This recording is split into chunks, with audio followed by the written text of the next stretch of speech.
para que todos los demás organitos u organelos que están dentro de las células funcionen en la manera que es. Pero cuando las toxinas entran al cuerpo humano, y pueden ser toxinas de cualquier tipo, por ejemplo, podríamos estar hablando de una toxina muy conocida, que es el aginomoto, el glutamato monosódico, que se mete dentro de la célula. Podríamos estar hablando de otra toxina, que podría ser el mercurio, que es una de las toxinas más comunes hoy en día, porque hay una cantidad de personas que desconocen que hay mercurio libre en los mares y que podrían alojarse dentro de pescados como el atún, como el mero, que están llenos de mercurio. Entonces hay que tener mucho cuidado con estas toxinas. Muchas personas tampoco se dan cuenta que dentro de las inoculaciones que se inyectan a los niños casi desde que nacen, y cuando hay epidemias o pandemias también, pues la gente busca inocularse y ponerse inyecciones que pueden contener también mercurio, y esto es muy grave. También este mercurio lo encontramos en los materiales de trabajo dental, como las amalgamas, estas antiguas que eran de metal muy sucio en la boca. Entonces la gente traga mercurio todo el tiempo. Y esa es otra de las razones por que la gente se enferma, porque estos se llaman metales pesados, como el aluminio, que puede venir de las ollas de aluminio, de los desodorantes, o como el flúor, que también es otro de estos venenos que se lo dan a título de endurar a los dientes, pero se lo dan en cantidades tan grandes que luego acaba endurando el cerebro de la gente y acaba dando problemas.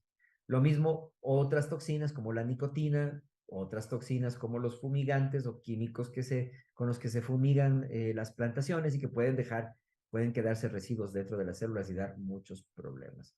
Y por supuesto, cuando nosotros respiramos, la paradoja del oxígeno es que se liberan una cantidad de radicales libres que pueden también estar funcionando como agentes dañinos a las células. Miren ustedes, entonces si la pobre toxina, la pobre célula humana se llena de estas toxinas y son millones y millones y millones de células humanas que están intoxicadas, probablemente podrían conducir al cuerpo a una falla sistémica. Falla sistémica quiere decir que todo el cuerpo falle, que se cierren las células de los riñones y los riñones entren en insuficiencia renal, que se cierre el aparato endocrino y que pues la tiroides deje de funcionar, los ovarios dejen de funcionar, las suprarrenales dejen de funcionar, y con eso haya un problema serio en todo el cuerpo que le lleva a la persona a una hospitalización, a una unidad de terapia intensiva o incluso hasta la muerte.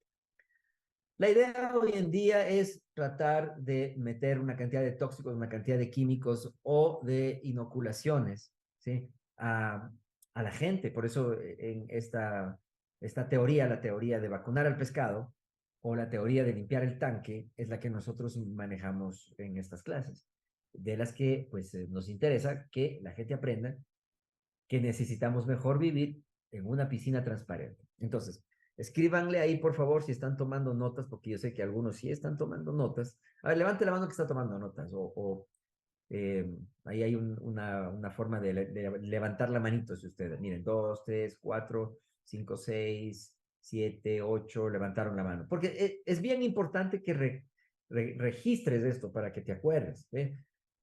Todo el mundo sabe en los círculos científicos del día de hoy que si mantenemos un cuerpo relativamente limpio, porque el cuerpo tiene también sus propias ayudas, tiene sus propias formas para poderse limpiar, pero si recordamos que hay que darle una manito al cuerpo de vez en cuando para que haya este tipo de limpieza. Todos los animales de la naturaleza hacen su limpieza, hacen su ayuno. Nosotros no nos escapamos de eso tampoco. Entonces, esta es la teoría de limpiar el tanque. Entonces, escríbale ahí, por favor.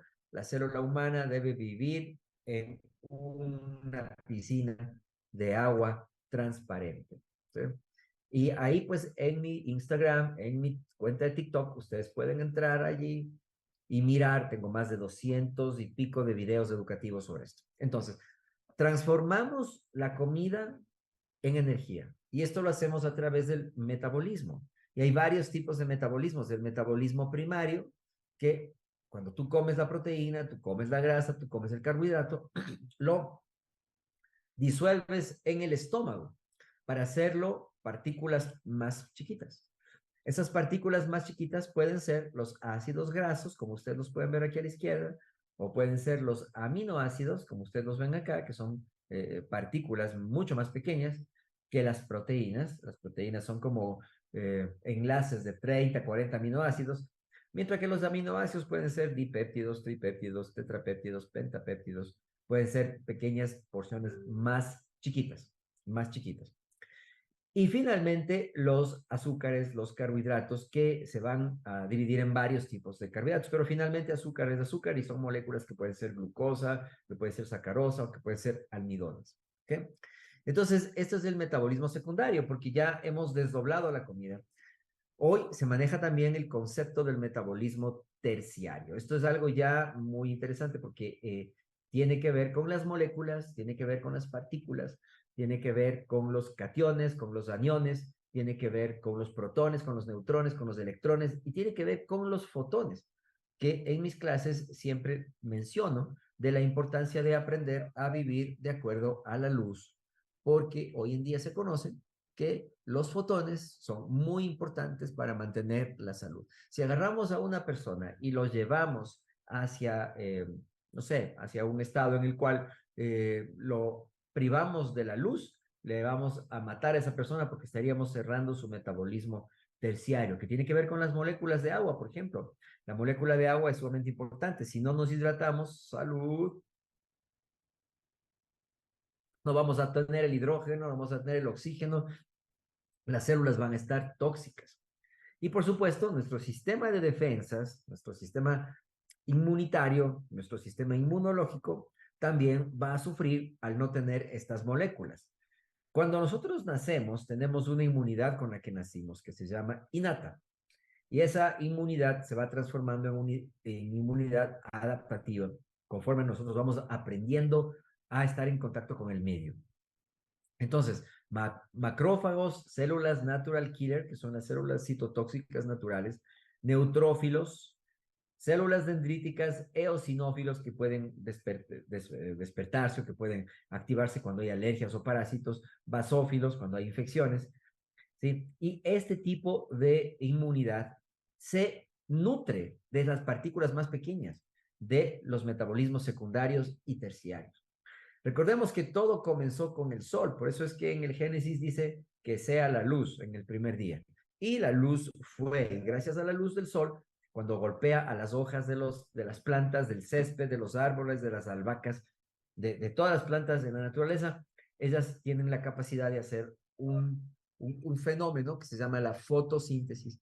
Fotosíntesis quiere decir agarrar a la luz del sol, empaquetarla en paquetes de azúcar y guardar en las hojas. Entonces viene el borrego, se come la hoja, ¿sí? Y ha podido llevar dentro de su cuerpo partículas de luz condensada en forma de carbohidrato de la hoja de la planta que se comió. Viene la vaca, se come la hierba hizo la fotosíntesis. Dentro de las plantas, en las raíces, hay una cantidad de bacterias nitrificantes y hay una cantidad de sustancias aniónicas que le permiten a la planta mantenerse en vida y poder sacar los minerales chiquitos, llevarlos a través del tallo, fijarlos en las hojas y de esa manera los cloroplastos, cuando llega a la fotosíntesis, cuando llegan las unidades de luz, golpea la hoja y la hoja guarda la luz en forma de paquetes de energía llamados fotones y es muy interesante. ¿Quién sabe cuántas mitocondrias tenemos en cada una de las células? Sabiendo, pues ya, creo que muchos ya saben que la mitocondria es el dínamo de la célula. ¿Sí? ¿Quién se arriesga por ahí a decirme en el chat cuántas mitocondrias crees que hay en cada célula? Sabiendo que tenemos, no sé, 100 trillones de células, 300 trillones de células. Y sabiendo que la mitocondria es estos pequeños organelos que le dan energía a la célula. Bueno, probablemente esto no estaba en la lección del doctor Eduardo Salazar, no recuerdo, pero hay que añadirle esto porque es muy importante saber. ¿Por qué es muy importante saber? Porque mientras más conozcas tú de cómo funciona tu cuerpo, más ayuda vas a poder tener y dar cuando estés haciendo una asesoría y un consultante te diga, ¿y qué son las mitocondrias? Tú dices, bueno, son organelos que están dentro de las células que hicieron simbiosis con las células en millones de años y que gracias a ella podemos tener energía y gracias a ellas funcionamos, ¿sí? ¿Y cuántas mitocondrias tenemos en cada célula? Pues bien, se cree que podemos tener de 1000 a 2000 mitocondrias, ¿sí?, en cada una de las células. Entonces es una locura, porque estas células, al tener tantas mitocondrias, lo que hacen estas mitocondrias es extenso. Es tan extenso que tiene que ver con la luz del sol, tiene que ver con lo que con lo que comes, tiene que ver incluso hasta con la genética, porque las heredamos de nuestra madre. Entonces, si hay al menos 1000 mitocondrias y todas están activas, todas reciben frecuencias de la luz del sol, todas tienen el carbohidrato, el azúcar necesario para poder producir el ciclo de Krebs, entonces nuestras células tienen energía, pueden producir en una serie de pasos que son interesantes, algún rato podemos hablar de esto, 5 tipos de pasos de la fosforilación para producir el ATP. Pero bueno, la digestión comienza con una buena masticación y debe comenzar con una buena masticación para que el contenido alimenticio esté en un pH adecuado, en un pH que sea alrededor de 6.5, que no sea un pH muy ácido, que tampoco sea un pH muy alcalino, ¿sí? Porque en el pH 6.5 es el potencial de hidrógeno adecuado para que la saliva pueda, gracias a las enzimas de la saliva que hay, pueda deshacer una cantidad de azúcares y se active la tialina, que es una enzima que nos ayuda a disolver los almidones y que sean digeribles. Uno traga y llega al estómago. El estómago es, amigos, el eje de toda la nutrición y hoy en día hay que darle mucha importancia al estómago porque en primera instancia, apúntenle ahí, la fuerza del metabolismo viene del ácido gástrico. Nadie puede tener un metabolismo bueno con un ácido gástrico pobre. Apunte, por favor. Tristemente, en la medicina actual, muchos médicos, no todos, pero algunos, se esfuerzan por recomendarle a la gente medicamentos antiácidos cuando lo que queremos es que el estómago esté ácido. Queremos que el estómago esté ácido, con un pH tan fuerte como de 1, para que sea capaz de disolver incluso una espina de pescado que se te fue. ¿Sí? Porque el estómago tiene que ser fuerte. Y desde los 40 años el estómago comienza a perder su fuerza. ¿Sí? A perder su fuerza. Con tanto estrés, con mala alimentación y sobre todo con la falta de minerales. Apúntenle ahí.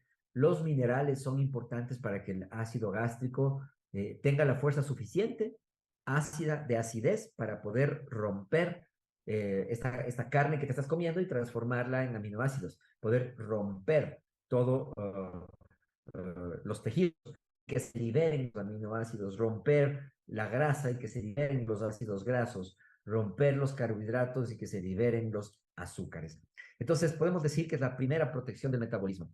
¿Por qué? Porque si tú te comes una lechuga o te comiste un pedazo de carne y ahí viene una bacteria, viene un parásito, pues el ácido gástrico, siendo tan ácido, lo que hace es su trabajo, o sea, se encarga de romper huevas de bichos, hifas de levaduras, hongos, los desactiva. ¿Quién no se le habrá caído algo en el suelo y lo sacudimos ahí y para adentro, ¿verdad? ¿Quién? Tú has hecho eso. Estoy seguro que hiciste eso alguna vez en tu vida o lo acabas de hacer, ¿sí? Que se cayó la manzana al suelo y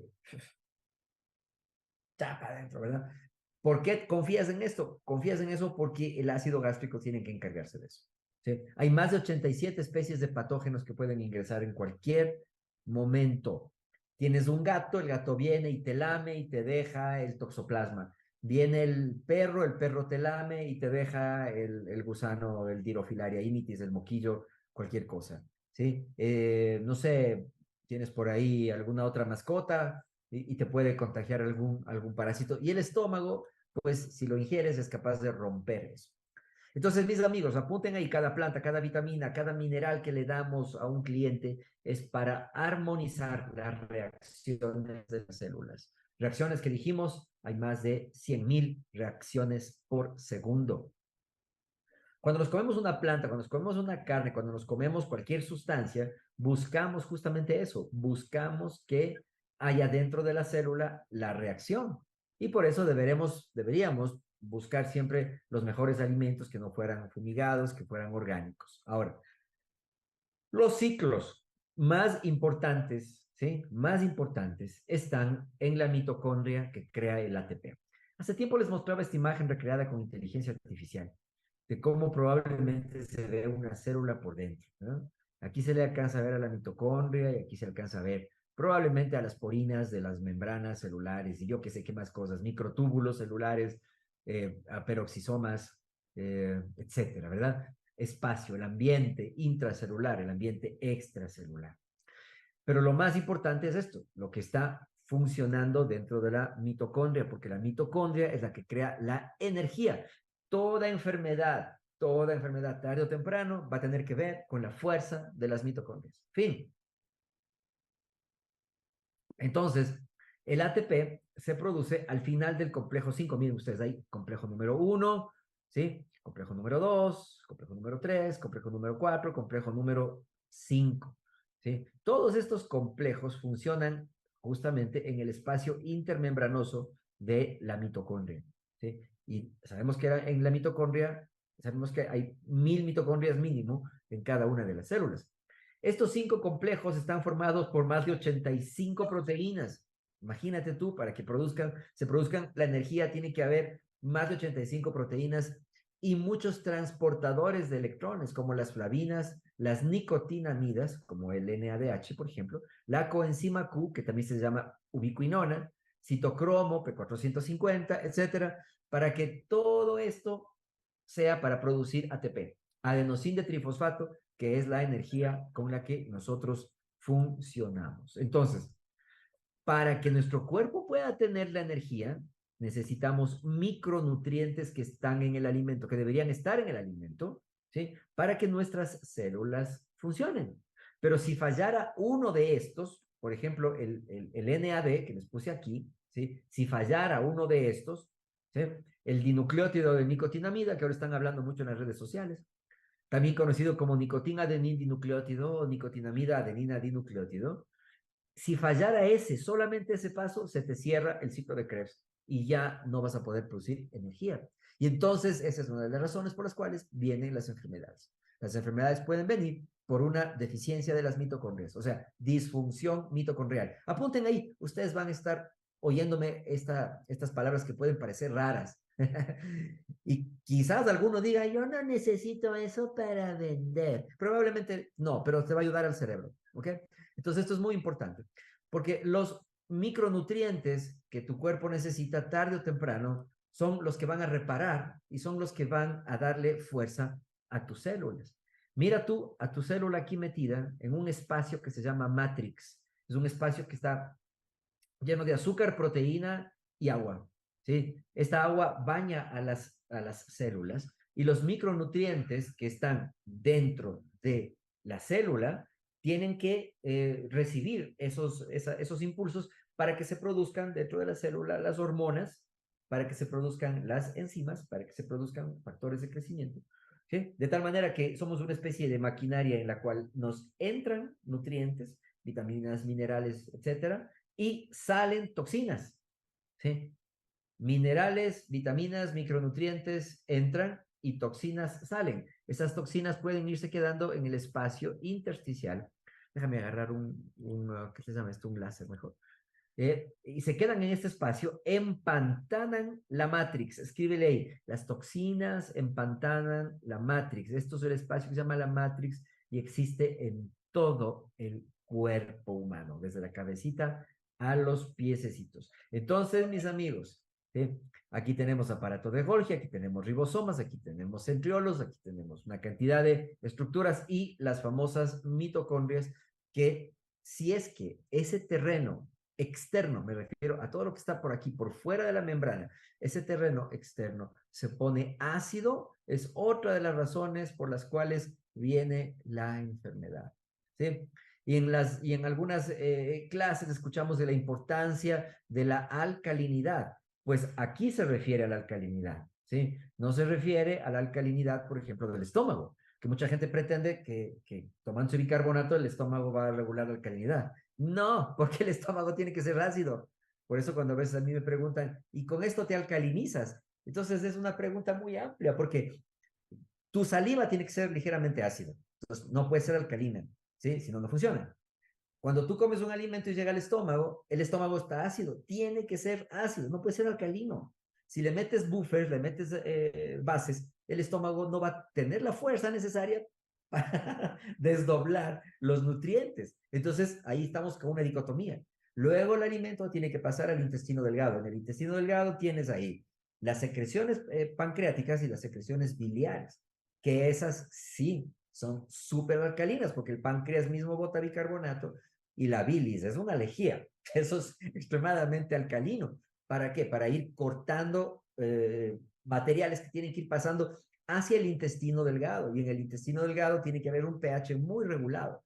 La sangre tiene que tener un pH tan regulado entre 7.35 y 7.45 que si no está ese balance regulado puedes morirte. Entonces, ¿de qué acidez o de qué alcalinidad me hablas? Pues déjame decirte, ¿dónde debe estar la alcalinidad relativa? Relativa, tiene que estar aquí, porque aquí también hay electrolitos y unos son ácidos y otros son alcalinos, pero esta clase no cubre ese tema por ahora. Lo importante es que aquí, si tienes aquí restos de ácido láctico, que es ácido, tienes aquí restos de CO2 y toxinas, que pueden ser ácidas, ácido butírico, ácido úrico, entonces, aquí es el problema, es en el espacio intercelular entre esta célula y esta otra. Se llenan los ácidos y la célula se cocina.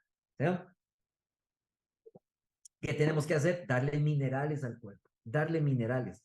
El calcio, el sodio, el potasio, el magnesio, limpiarse de vez en cuando y ahí subsanas otro problema importantísimo que tiene que ver con la vitalidad de estas células que están produciendo energía, ellas están irradiando calor y dentro hay unas combustiones, pero si fuera una relación a miles de grados centígrados, pero no es así. Perdón. Ahora, cuando no tienes oxígeno, pasa otro problema. Y es que la deficiencia de oxígeno también es un problema. Hay que recordar que el oxígeno también es un nutriente y mucha gente no lo entiende así.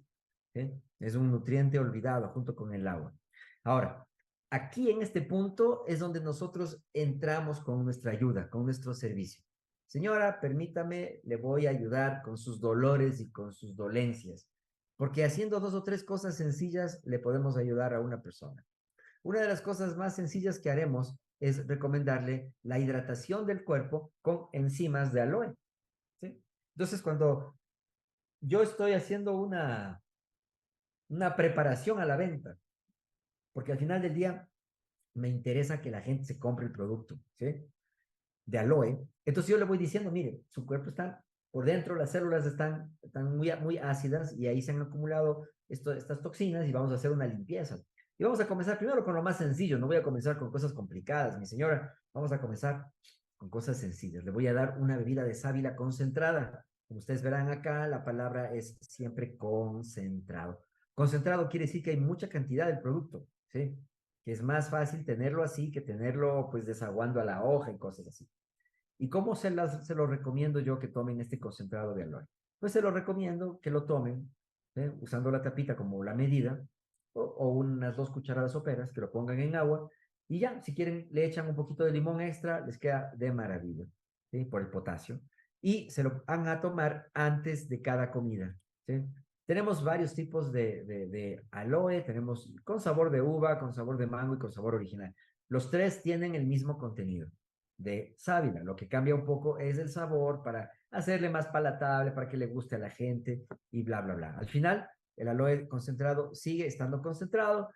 Hay estudios que han demostrado que tomar sábila junto con otros nutrientes, por ejemplo, con vitamina C, con vitamina E, ayuda a funcionar. Hay ensayos clínicos que se han encontrado después de 4 horas con 30 mililitros de la hoja, tomándose la aloe vera, la hoja, como 30 mililitros de la hoja completa de aloe vera filtrada, que aumenta la biodisponibilidad de la vitamina C. Todo lo que pones en aloe se hace más disponible y ayuda a absorberse mejor, especialmente entre 1 y 2 horas. Entonces, esta evidencia científica, porque lo que les presento es con la ciencia que publicó Vincent et al. 2005, Jung et al. En 2010, acá están las referencias científicas, nos ayuda para potenciar cualquier sustancia. Número 2, la bebida de hierbas. Es una bebida de hierbas, me encanta esta fórmula, es una fórmula magistral. Un día hablaremos por qué es una fórmula magistral, pero está hecha de 5 hierbas,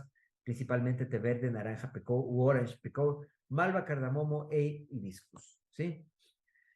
Y me encanta a mí el sabor chai porque es calientito. Ya comenzaron aquí en Quito las lluvias y la gente va a querer un poco esa sensación de calentarse, ¿verdad?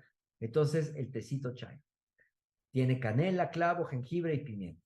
Y todas las hierbas anteriormente descritas. Entonces, otra hierba que nos puede funcionar muy bien como para mantener la energía mental es el guaraná. El guaraná es una planta de la cuenca amazónica de cuyas semillas se ha sacado guaranina. Ustedes ven aquí que parece un ojo, ¿no? Guaranina. Y esto pues se lo ha utilizado por siglos por los pobladores del Amazonas, por los indios guaraníes. Mira, qué interesante. Guaraná, guaraníes.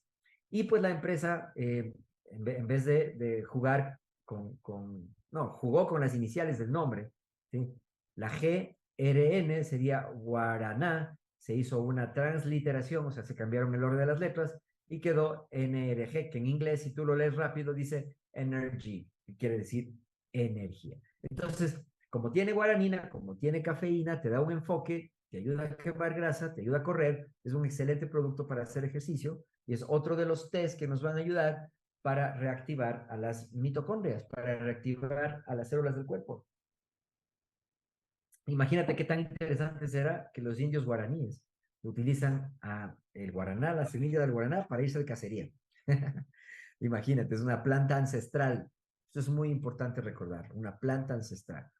Entonces, dado que existe este guaraná y que lo tenemos disponible, entonces, ¿por qué no utilizarlo? Con moderación se lo puede utilizar. Es un excelente adaptógeno y viene en sabor tropical y en sabor normal, sabor clásico, ¿sí? De esa manera, tú te vas a servir un producto de calidad, un producto herbal. ¿Por qué digo adaptógeno? Porque hoy en día el tema del estrés está muy, no sé si decir muy manoseado, pero está bastante grave el tema del estrés. Desde que Hans Selye propuso la teoría de la lucha o huida, ¿sí? Y sabemos que aquí hay una preparación del cuerpo para cuando viene una respuesta al ataque. Si alguien viene a agredirte, tú te preparas, te pones duro. Y asimismo, cuando alguien viene a cobrarte, cuando viene tu jefe a reclamarte, te pones tenso, creas una armadura en tu musculatura, el cuerpo libera una cantidad de hormonas, adrenalinas, cortisol, hacen que el cerebro esté más alerta, pero el fenómeno es que cuando esto pasa muy a menudo, hay efectos negativos en el cuerpo porque el cuerpo se engancha en el estrés. Y esto es algo que no podemos dejar de reforzar lo suficiente. ¿Sí? La famosa Organización Mundial de la Salud, que cada vez me gusta hablar menos de ella, ha dicho que la salud es un estado completo de bienestar. Pero ¿cómo va a haber bienestar cuando hay miedo, hay ansiedad, hay irritabilidad o cuando hay dolores en el cuerpo? Los dolores de cabeza, las migrañas, la presión en la cabeza, esa especie como de nube mental que le llaman brain fog hoy día, ¿no? Te roban el bienestar, te disminuyen la productividad, te dejan confuso. Probablemente tú eres un cliente en esta noche y alguien te invitó a mi clase y estás diciendo, sí, sí, ese soy yo, me duele mucho la cabeza, tengo migrañas, ya voy al doctor y no me pasa, tomo un analgésico, tomo 2 analgésicos, porque el concepto que hay que entender acá es el concepto de los micronutrientes ayudando a arreglar el problema, porque el dolor de cabeza no es por falta de migradorixina o por falta de aspirina, pero puede ser por falta de magnesio, puede ser por falta de potasio, puede ser por un estrés muy fuerte que ha cerrado la vascularidad. Entonces, esto es sumamente importante. Recuerda, los problemas de la salud no son por falta de fármacos o por falta de cirugía, es por falta de micronutrientes. Y esto es importantísimo que usted lo refuerce con usted mismo, con sus clientes. El sueño y el descanso va a ser importante para que usted se regenere. Se recomiendan 7, 8 horas de sueño, evitar las pantallas, mantener horarios regulares para dormir y despertarse, seguir los ritmos circadianos, ¿sí? Los ritmos circadianos son los ritmos que los generamos cerca de 24 horas, ¿no? Los ritmos de la digestión, el hacer ejercicio todos los días, el evitar al final del día los estimulantes como el alcohol, las comidas pesadas y cosas así. Hay gente que la cafeína no le hace nada, pero hay gente que sí le puede poner muy alerta. Entonces, para calmar a una persona que tiene molestias, malestares en la cabeza, migrañas, dolores, presión, cefalea y cosas como esas, les quiero presentar a la reina de las plantas que se llama el bálsamo de limón, ¿sí? El toronjil o la melisa officinalis, ¿sí? Este bálsamo de limón o bálsamo también le llaman en Europa, balm le llaman. Cuando yo aprendí el herbalismo decían balm, hojas de balm, balm. Y decía, ¿y cuál será el bálsamo? Hasta cuando vi la hoja y la olí, digo, pues sí, esto es toronjil. Sí, sí, sí, melisa, sí, es el toronjil. Es una planta espectacular porque no sé si ustedes alguna vez han tomado agüita de toronjil cosechada del jardín de atrás que tu abuela te mandaba a traer en la noche para hacer una agüita de toronjil. No sé si tuvieron esa experiencia. Yo sí la tuve. De toronjil, de cedrón, de manzanilla, de menta, de hierba luisa. Aprendimos a reconocer este tipo de plantas. Ahora, la hoja de la melisa, la hoja del toronjil o bálsamo, contiene flavonoides, flavonoides, que son sustancias que están inherentes, que son dentro de la planta y que te ayudan para defender a la planta, le ayudan a la planta a defenderse a sí misma. Y este toronjil es excelente, tiene polifenoles y tiene un ácido rosmarínico, como muy parecido al del romero, un ácido rosmarínico que se llama, y muchos otros compuestos más, junto con aceites esenciales que tienen un aroma, un sabor particular. Melisa significa dulce, meli, viene de mel, quiere decir miel, ¿sí? Si por ahí me está viendo Melisa, pues Melisa quiere decir miel, no significa abeja, quiere decir miel. Dulce como la miel, es lo que significa. Que refleja su capacidad de atraer a los insectos, ¿no? Mientras que officinalis es algo oficial de la medicina, ¿ok? Esto es algo publicado en la Sociedad de Plantas de América, ¿no? Y si tú mezclas a este toronjil o bálsamo de limón junto con otras hierbas como la lavanda, la pasiflora y la manzanilla, tienes una mezcla, oye, como dicen los gringos, second to none. O sea, es una de las mejores para calmar los dolores de cabeza, para calmarle las ansiedades a las personas. Eh, es muy antioxidante, ¿sí? Y te da un relajamiento y un relax muy bueno. Te va a ayudar con el manejo del estrés. Sin que, claro, esto quiera decir, deja tu fármaco si estás enganchada o enganchado en tomar medicamentos de farmacia, no los puedes dejar de golpe, so pena de sufrir un fenómeno muy interesante. A veces la gente se entusiasma y en nuestra empresa la gente es muy entusiasmada porque comienza a sentirse bien enseguida y dice, voy a dejar la tableta de la presión, perdón, voy a dejar no sé, el medicamento para dormir, el Neuril, cualquier vaina que le estén dando, ¿sí? Y voy a dejar, y lo deja de golpe. Entonces, después de pocos días, viene a sentirse mal porque esto da un problema que se llama síndrome de abstinencia. Abstinencia es que estás con una droga, con un fármaco, con un químico, principalmente derivado del petróleo, que has estado tomando para inhibir o para propiciar alguno de las vías secundarias del metabolismo, como comenzamos hablando. Entonces, lo que hace básicamente un fármaco es eso, inhibir, cortar, bloquear, que los inhibidores de los canales de calcio, que los inhibidores de la recaptación de la serotonina, que no sé qué, no sé cómo. Entonces, lo único que vas a hacer es causarte un problema más grave. Entonces, no dejes el fármaco, sobre todo si has estado tomándolo por años, no lo dejes. Introduce la planta y cuéntale a tu médico, dile, doctor, acabo de introducir una mezcla de lavanda officinalis con pasiflora. Doctor, ¿usted se ha escuchado la pasiflora? Con toronjil, endulzado con un poquito de stevia, doctor, y manzanilla. ¿Qué daño me puede hacer eso? Dígame usted, ¿sí? Y me siento de maravilla junto con el medicamento que usted me está dando. Así es que he utilizado estas dos cosas y yo me voy a ir sintiendo y le voy a ir hablando y usted me va a ir en un momento dado, tal vez considerando ir poco a poco retirando ese fármaco. Entonces, no intentes hacerte el duro, porque no eres duro. Si fueras duro, no hubieras comenzado a tomar esas vainas. Entonces, es muy importante que tú te mantengas así, con coherencia, con sentido común. ¿Cuál es la diferencia entre el té de relajamiento y el té concentrado de hierbas? Que no falta quien me escribe de vez en cuando, incluso a las 12 de la noche, doctor, ¿cuál es la diferencia entre un té y el otro? Pues aquí está la diferencia. El té de relajamiento es para relajarte, papito. Es para que vayas a dormir, para que te calme, para que desaceleres, para que embragues y frenes. Son para al final del día, para que te calmes, para que no estés exaltado. ¿Ah? Mientras que el té concentrado de hierbas, pues es todo lo contrario. Es para que te enfoques, para que hagas un buen cierre de mes, es para que tu metabolismo se prenda, para que haya lipólisis, para que esos depósitos de grasa que están guardados en el cuerpo comiencen a transformarse en energía.